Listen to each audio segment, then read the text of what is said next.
Welcome back to Red Pen of Destiny here for another episode of Show of the Year. We're, of course, still covering 2018's Season 2 of American Vandal. So this is the episode that kind of explores DeMarcus as a culprit. That was, of course, the big cliffhanger at the end of the previous episode.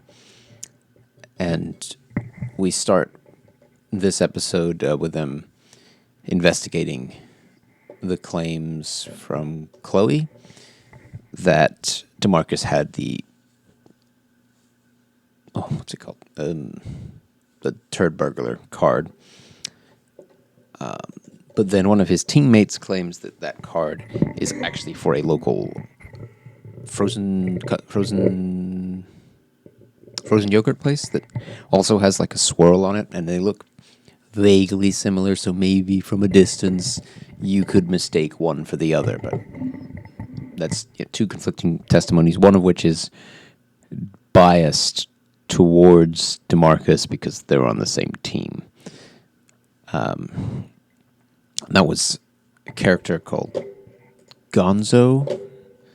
It's his nickname, Trevor Gonzalez. But he's barely in the episode. I think he comes up in a later episode, but he's barely in this particular one. And this is, I think, a good point to give the character of DeMarcus a positive, because he's a pretty good character. He's very interesting. He's not very smart, but he's a very good basketball player. And he's a very good people person, too. For someone who acts like an idiot, he seems to get along with almost everybody in the school.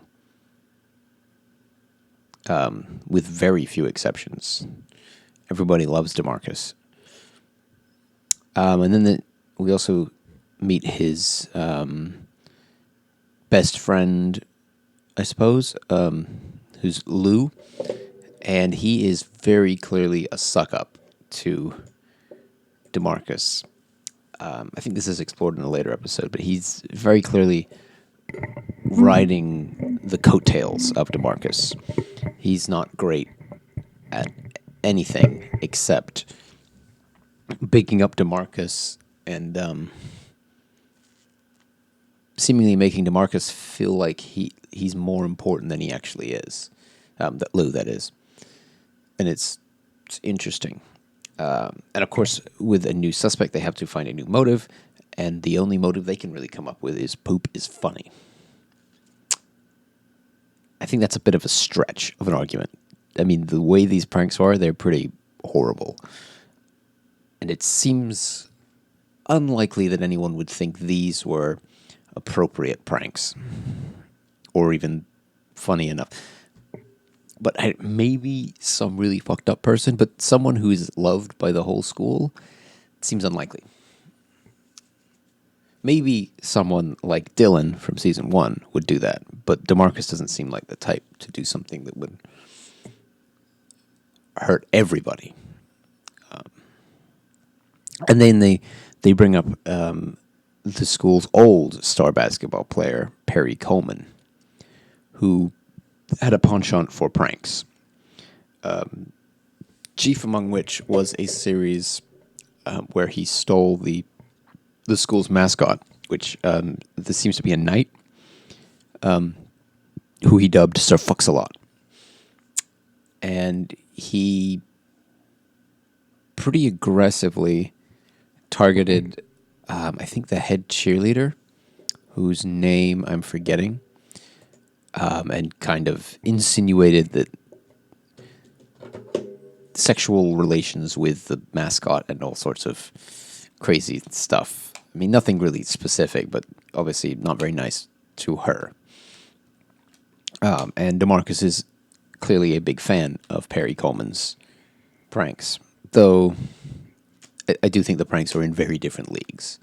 There's a very big difference between the quality of them. Neither one is really nice. They're both very mean-spirited, but it's still levels.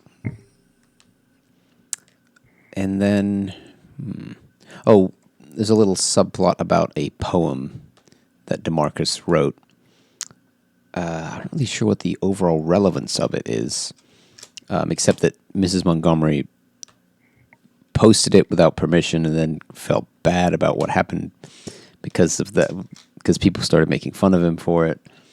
So that's the reason that he has special access to her classroom. It's kind of a weird little side plot, but it did get a great quote from Kevin, which is, "It's closer to Dr. Seuss than a more serious poet," and it's like he was trying to act. You can tell he was trying to act smart, but he couldn't think of a good poet to list. So he was kind of it's I guess it's kind of the hipster elitism thing, but without an actual alternative. That was loud. Damn. Because like it's all well and good to say, oh well, that's terrible, it's mainstream, but you have to actually have a band that you could say is better than it. It doesn't work if you don't have an example.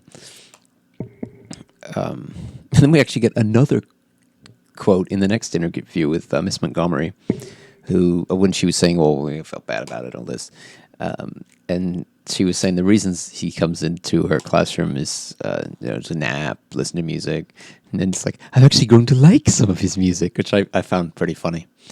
Though considering it's hip hop, you think an English teacher might be able to appreciate it. Obviously, don't know what sort of hip hop. I'm just presuming that is what it would be. But like some hip hop is very poetic. Like some rappers have a real talent for writing lyrics. So you'd think that would be kind of appreciated by English teachers. But hey. And then they start criticizing the entire school for it essentially being an athletic business with an educational facade. I think that's a paraphrase from Kevin, that their basketball program is insanely profitable and like it pays for most of the school. I'm not really sure how that works, but I do know that sports are very important in the United States.